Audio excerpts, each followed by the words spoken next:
Tired of chasing diet fads, trends, only to feel spinning your wheels instead of shedding pounds or kilos. And your weight is just not budging up.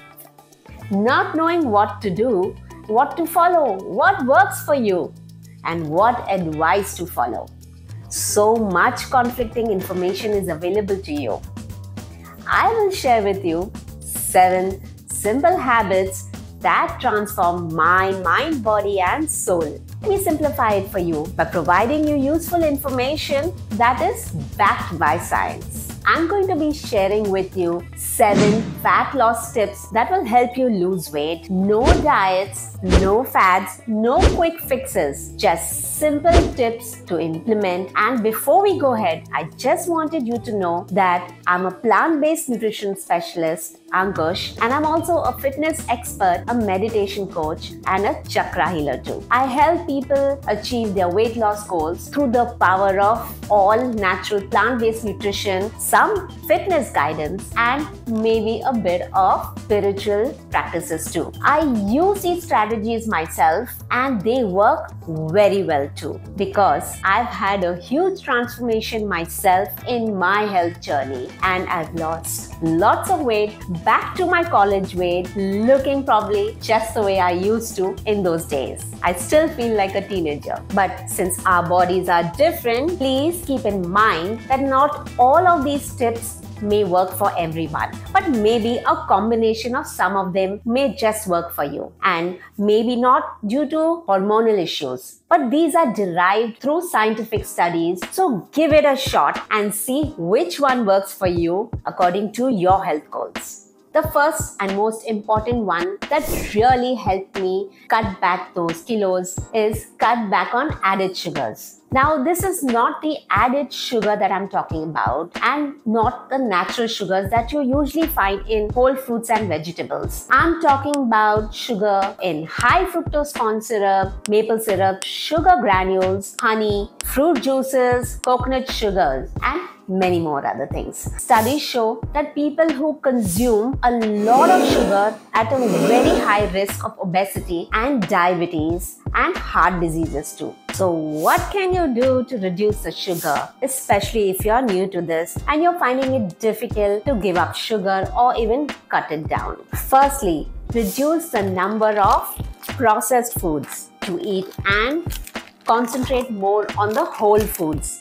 Because these whole foods, they contain no added sugar, though it does have its natural sugar, but it's much lesser than what's in the processed food, in these packaged foods. As whole foods don't contain these added sugars, they bring down your sugar quantity a lot lesser than what you were consuming earlier. And the best way to identify sugar in the processed food is by doing the label reading. Oops, this is so tiny that I may need a magnifying glass even to read this, so you can understand what is the kind of stuff that goes into this packaged foods that you can barely read them, because they're not meant to be read by us, or they're not exactly meant for us. But if you read the labels on the packages, you will then understand the amount of sugar that it contains, and you will be blown away. Secondly, reduce the amount of liquid sugar beverages, mostly the sweetened ones, or even fruit juices like these that come in these beautiful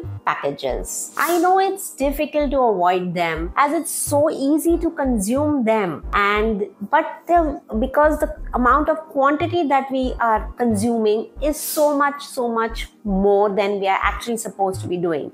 So that obviously will add to your sugar levels, and it's so easily available and the quickest breakfast form too. So you feel you've had the best of the nutrients, but to be honest, there is no nutrient value in this. These are just empty calories. So when you read the label here, it says added sugar is around 13 grams, that's 39% in just a serving of 100 ml. So you can imagine the amount of sugar that's going into your body. And when I gave up the aerated drinks, these fruit juices and sugar in my tea and coffee, that made a big difference in my weight and also in my health. The second one is cut down the refined carbs. So when I was unable to lose weight in my earlier days and thinking that whatever I was eating is super healthy, but not thinking about the facts about carbohydrates, especially the refined carbs, as to how harmful it is for our bodies. These refined carbs are kind of carbs that are not whole foods, and they raise our blood sugar levels very, very quickly. So these are highly processed and doesn't contain any fiber or any nutrients in them. Carbs like, say, crackers, cookies, cakes, all store-bought and packaged foods, mostly the snacky items that you see on the shelves, breakfast items, breakfast cereals, certain breads that we're used to having, any snacks containing refined flour or refined wheat flour or maida, which is there in this bread. And I actually gave this up. Not that I don't eat bread, of course, but I eat the right kind and not always. So if you want to have carbs, you can get them from whole foods, sources like whole fruits, vegetables, beans, legumes, lentils. Never gain weight from eating these kind of whole food unless you're overdosing on the quantities. Eat enough fiber, fruits and vegetables. Tired of hearing that? So if you're looking to lose weight, the best way is to eat enough fiber so that you're not snacking often, especially when you're consuming soluble fiber. People tend to lose more and more weight, and that is the secret. Plant-based foods like oats, chickpeas, broccoli, nuts and seeds, and many more examples are there, which contain a lot of fibrous foods.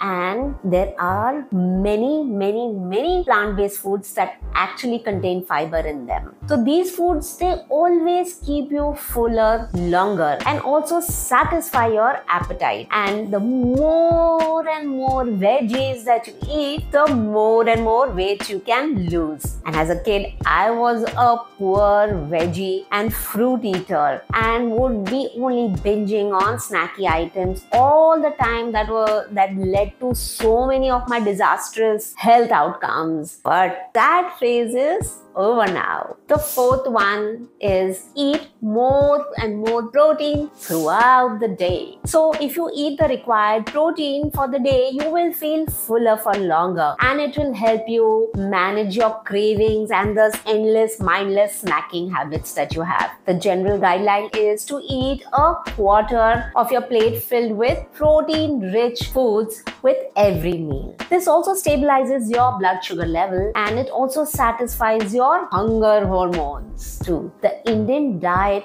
is so carb-laden and do not focus much on protein. And I was just like that earlier, and nowadays I am including more and more of plant-based protein sources and of course good fats too in my diet. So I don't snack anymore except for a single fruit, some nuts and seeds, and maybe a bit of a cheap meal on a holiday, but not every day. The fifth one, and also an important one, is eat smaller portions and chew your food slowly. So when we eat fast just to save time, and we land up eating more and more of quantity than we are actually supposed to be eating. Studies show that people who tend to eat faster tend to have higher weight as people, they're consuming more and more, say, larger portions by eating faster. Second helpings are the major causes of eating more portion of food. So I have this mind trick that I use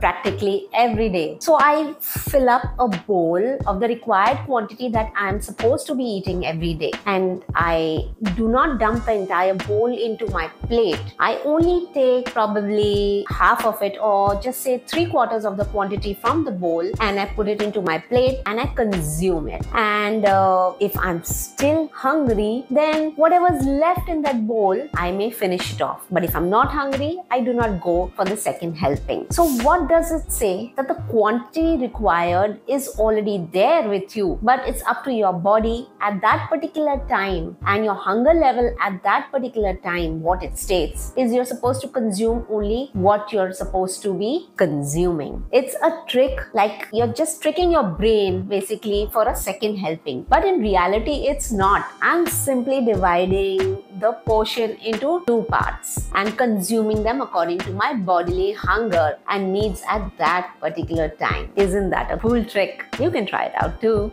The sixth one, I'm sure most of you are already aware, is get enough sleep. How much and how well have you been sleeping matters a lot, and it is super important if you're looking to lose weight. You may be exercising right and even eating the best food, but maybe your sleep quality or even quantity are not sufficient or good enough. A short study showed that a shorter sleep duration has a likelihood of obesity in adults. So make sure to get at least 7 to 8 hours of good quality uninterrupted sleep every night. Also, the sleep time matters. If you're sleeping say post midnight and getting up late in the mornings, in spite of sleeping even 8 hours, you may still feel lethargic and groggy and not fresh in the mornings. You do not have the kind of energy levels that you desire. And why is that? It's because you've already disrupted the body's circadian rhythm pattern of sleeping on appropriate time. Because the sleeping habits are super critical to our weight loss goals due to the increase of the hormone of the cortisol levels. So when I changed my sleeping habits, I got leaner and more energetic, and no more of the sinus headaches and the sniffles bothering me anymore.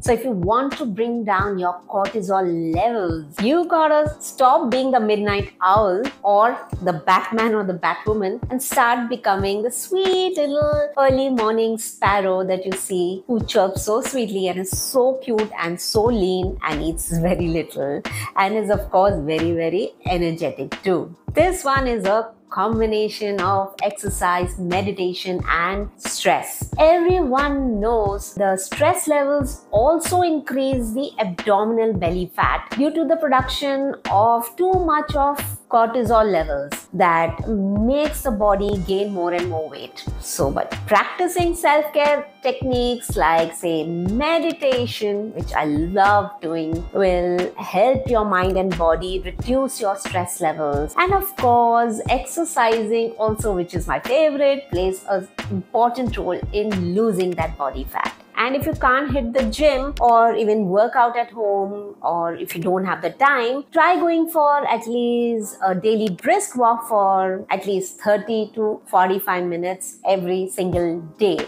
especially after your meals. But besides all this, there are certain daily activities too that help people lose weight. And these daily non-exercise activities like say cooking, gardening, even fidgeting and many more are called NEAT, non-exercise activity thermogenesis. So if you want to know more about NEAT, kindly refer to my video on NEAT. The link is given below. So the more neater you are, the more healthier and leaner your body will be. Lots of these strategies shared are very useful, but there are chances that it may not work for you due to certain hormonal issues. Then you need to take a different approach. Firstly, to handle and take care of the hormonal issues. And if you need extra guidance or you want to learn more on, then you can join my Ahar Shakti, the Power of Natural Foods program, which I designed special plant-based nutrition meals that also help you prevent not only lose weight but prevent certain health disorders, chronic disorders. If you like this video, kindly like, comment and share this video, and of course do pass it on to others, and subscribe to my YouTube channel Health Talks with Ankush. And I thank you for watching my video. I hope it was very useful. But if you subscribe, you will get a chance to watch my upcoming insightful videos. Till then, take care and bye-bye.